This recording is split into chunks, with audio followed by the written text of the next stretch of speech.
কি ব্যাপার, তুই চান করিসনি? আজকে তো সরস্বতী পূজা, তুই আজকেও চান করবি না?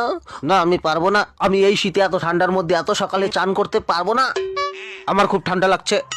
1 মাস ধরে তুই চান করিস না, এমনকি পায়খানা করার পরে পেছনটাও ধুস না, তোর এত ঠান্ডা লাগে? হুম, সেই দিনও তুই আমার সঙ্গে নদীর চরে হাঁকতে গিয়েছিলি, কিন্তু তুই পেছন ধুসনি, তোর প্যান্টে হাগু লেগেছিল। আরে ভাই আজকে তো চান করে নে। না আমি চান করবো না, আমি তোর সাথে হাঁকতে যাইনি। তুই মিথ্যা কথা বলছিস। যদি মিথ্যা হয় তাহলে সেদিন সকালবেলা তুই আমার সঙ্গে নদীর চরে গিয়ে কি করছিলি? কেন তুই আমাকে বললি যে হাগ অর্জুন হাগ? তোর গা থেকে গন্ধ বেরোচ্ছে অর্জুন, তোর কাছে কোনো মেয়ে বসবে না, অ্যাঞ্জেল প্রিয়াও তোর কাছ থেকে দূরে চলে যাবে। এবার তো তুই চান করে নে ভাই। না আমি কিছুতেই চান করব না।